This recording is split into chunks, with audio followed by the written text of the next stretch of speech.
everyone, welcome to my channel. My name is Lynn, and today I'm going to be working with a Clair Designs digi stamp called Love Santa. Clair Designs is sponsoring the Facebook group Passionate Paper Creations and Friends. If you've never heard of this group, I'll leave a link to it in the description box below so you can go ahead and check out this group because they are a really fun group of folks to share your crafty makes with. You'll get tons of inspiration, and it's just a really fun group that is very encouraging and supportive, and if you want to see a lot of inspiration, this is the place to be. So I'm going to start off by doing some alcohol marker coloring on this Santa image, which I absolutely fell in love with because he just looks so happy and excited that Christmas is right around the corner, and that's exactly how I feel as well. So I am not using my Ohuhu markers this time. I'm actually using a set of alcohol markers from American Crafts, and this set was given to me as a, thanks for your patience with a customer support issue I was having. And so I decided to try them out to see how they perform. And I really love them. They blend really nicely, as you can see here.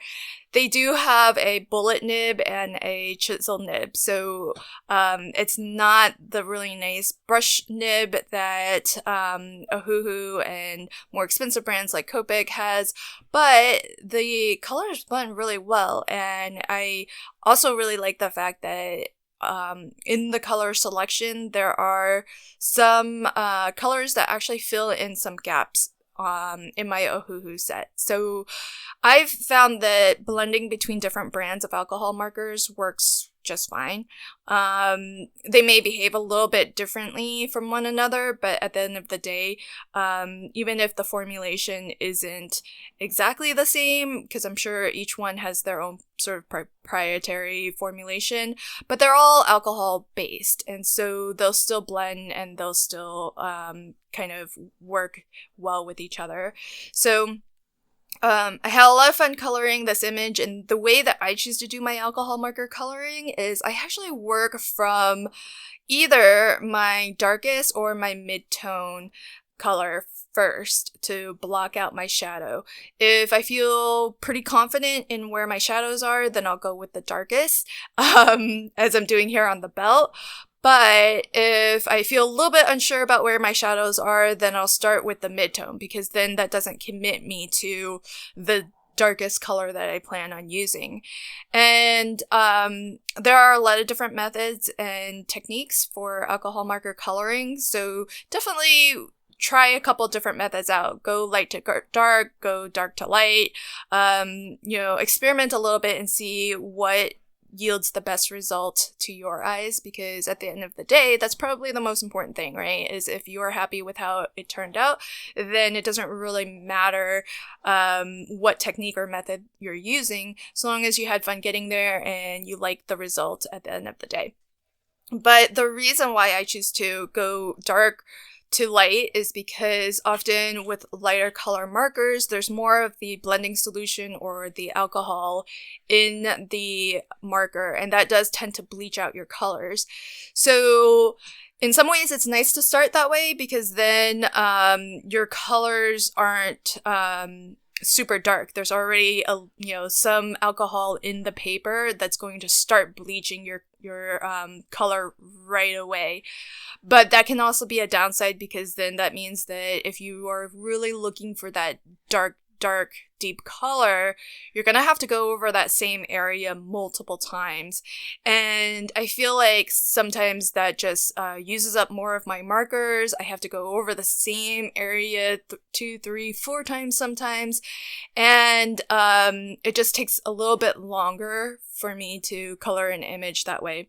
Now, sometimes if I'm doing like skin tones or a large area of a face, for example, I will start by coloring it all in the lightest color, because with faces, I feel like trying to get a really soft blend is more important to me. So then, coloring in fewer passes or using less marker.